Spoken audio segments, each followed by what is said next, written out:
previously, and today we are gonna make this kind of like a black and white image effect that kind of has this a little bit of like a glass-like distortion effect going on. And this is like kind of the glass version, but it's easy to make variations. So, for example, here's a little bit less distorting effect, and it's quite elegant and simple, and not too much in your face. And as always, this is also available as a template. So, okay, so let's first start by changing the background color. So it should be black, and I think I have the photo that I used previously here. It's gonna be this woman, and if we now try to kind of use it, you can see it's kind of stretching out. So let's make it responsive. It should be reacting to the screen resolution changes. So change the fitting properties, and then I fit it on the full layout screen. So like so. So yeah, it should be reacting. But I also want to change the focal point of the image, so I'll change the pivot a little bit, like so. So we always have the eyes in the middle of the screen. And next, now we're gonna make the moving parts. And first of all, we create a new shape layer. We have a new shapes layer. I'm gonna call this mask shapes. And we are gonna make the rectangles. It's gonna be the first one. There's the rectangle. There's size. Let's make this super large for now. For example, 2000. And change the color to white. And make a bunch of copies of this. 3 should be enough. I'm gonna change the sizes a little bit so there's some variation. Maybe this could be a little bit like less wide. Yeah, maybe something like that. And I'm also gonna change the feathering of the image. So if you go to the mask shapes layer, you can see the how we are filling the image. So this is gonna kind of change the color, but you can also change the softening. So I want it to be a little bit like soft version, so we have a little bit of transition between them. I'm also gonna move it below or higher up in the hierarchy than the actual subject. Actually, this should be called subject. I think that's it for the basic setup. Oh yeah, I have to also make this follow the mouse cursor. So how that's gonna work is gonna be so that we add a new layout component. So this is gonna be, so we have a bunch of these. This time around, I'm gonna use the pointer position. So this means that it's gonna be following my cursor position, but it's actually doing it also on the Y and X axis. Maybe I can make this a little bit smaller so you can see it. So yeah, it's now following on all axes. But I actually want to change this to only follow me on the X axis. So I can change the multipliers. We have 0, 0, but if I change this to 0, it should be only following on one direction. So yeah, let's do the same thing for the other ones. And it's a good idea to kind of lock these layers, because otherwise it's difficult to work because they're always on your way. Then another pointer position, also change the to 0, and I'm gonna change the smoothing value. So smoothing is the speed at which they are gonna be following the cursor. There's a little bit like the smoothing happening, so it's not instant. But I can change the value. So higher value means that it's gonna take longer time for it to reach the cursor. So this is the largest one, so I want it to be the slowest, and then maybe the second one could be a little bit faster. But I want them to have a different beat. Let's see, how does it feel? Yeah, I think it's pretty good. Maybe there could be a little bit more variation, but I think this is a good starting point. So yeah, let's bring back the actual image. So now the other layers are happening behind this image, so we can see it, but they're still there. And next we are gonna make a new adjustment layer. So adjustment layers are something that basically change all the pixels below it. So we have this like full screen thing that can change the look of the pixels behind it. And for example, if I put something like threshold, you can see it's changing all everything below it. But today we're gonna use a component called gradient map. So this basically remaps the color value. So if you have a dark value, it goes to red, and then if you have something that's brighter, it goes to the cyan color at the moment. So basically, to make this black and white, we just change the darker value to black and the lighter value to white. So now we have the image desaturated, but we only want to show some of the color if our shapes are touching some area. So to do that, we have to like mask out areas of this adjustment layer. In order to do that, we just put a new component, and we have a component called image mask. So this is basically it takes an image and decides if the adjustment layer should be like visible or not. So for example, if I put a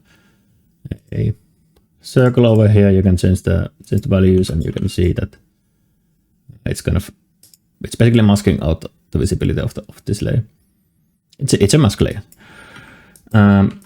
Actually clear this up first, and something a little bit special about Mixly is that you can use any other layer as a image input. So this is expecting an image, and you can use anything from your own like media or embedded pictures if you want, but it also accepts any kind of like layer that we have over here, and all the layers have this kind of like output types, and we can use those as an image as well. So we're gonna do just that. So we are gonna use this shapes layer, put it on that slot, and now everything is visible again, but we don't have the shapes yet. But that's simply because it's kind of by default it's reading the alpha value, and in the mask layer all the alpha is white everywhere, so it's not showing up correctly. But we can change it to luminance, so it's gonna take the pixel values, and then it's gonna like choose using that value if something should be visible or not. And as you can see, we can already get the kind of look. We have the shapes, and they're following the cursor, and we can see the colors as we kind of expected. But next thing to do is to have the distortion effect. So I created a new adjustment layer. Actually, I probably should change this to. So this is gonna be the desaturation layer, and we created a new one, and this is gonna be let's call it glass. So same thing, we just add a new component on this, and this time around we are gonna use this distort image. So this one is taking an image, and it's gonna distort the pixels below it using that.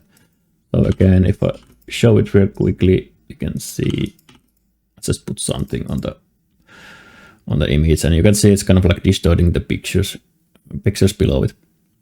But this is not what we want this time around, so I put it back on the default values, and I'm gonna use the shape layer over here. And now we are kind of starting to get the look that we want. It's a little bit strong. We only want it on x-axis, so we can fine-tune this a little bit. So no y-axis movement, and maybe the x-axis is too strong as well. Is this any better? Yeah. All right. So basically, that is almost it. We could go with this one. This is almost like the simplified version, but we can also do a little bit more. For example, we could add an additional split channel effect. So this basically, if I had a distortion, this is quite similar to the other one, but it's kind of like doing this RPG channel splitting between pixels, and it's also it can also take a image. So basically these are properties that can be animated. So you have this diamond, you could put it on the timeline, and you can also click them, and then you can open this like detailed menu, and there's the texture parameter. So this time around we are gonna be using the mask layer for this. So let's see how it looks. By default it's gonna be quite low value, so we can multiply the value to be shown a little bit better. So yeah, I want to have a little bit of the RPG separation that's kind of like typical for glass, for examples. Yeah, maybe something a little bit less. Let's put 12. So we are also gonna do the distortion. So So yeah, maybe something like that. Or maybe a little bit less, okay. Maybe 6. I don't want it to be too much in your face. So yeah, now we basically have the effect. It didn't take long to do something like this, and we can now try it out in the test preview. Seems to be working. We can see it as expected. And yeah, we can also export this out into Framer. So maybe we can do that. So click on the export button, go to the publish, and then just hit the publish button. It's gonna take a couple of seconds to do. We should have a Framer component. We just copy it, clicking here, close this one. And now, for example, in Framer, we can go to the assets, and I already have a couple of these previous tests, and I can just click the plus button, new code file, call it something. Let's call it tutorial. Select everything and then paste in what we copied from Mixlip. And now it should be usable. I have multiple of these. They have the same name, unfortunately, but basically I can use this but simply by dragging it into the scene, and it should be showing. Oh, okay, this is the previous one. Maybe I should hide. All right, so back. I cleaned up the scene a little bit. So now we have the canvas. I just drag and drop it over here, and I hit the previous one. And now, since you can't see the effect in the edit mode in Framer, you have to go to the preview mode. This is the old one, and now we should have the version that we exported previously from the tutorial.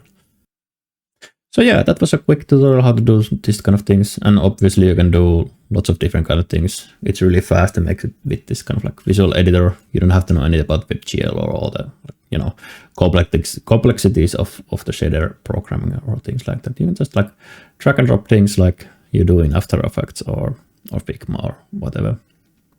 It's a visual editor, so it's easy to build these and kind of mix and match things. Yeah, feel free to join the beta. We are currently in early access. You can start using this one, and I'll make this one also available as a template, so you can just start using this one. You can change the image, try it out, and add it to your own website. And we only showed this on Framer, but of course this also works on any other like HTML project that you might have. But yeah, that's it. Let's start building.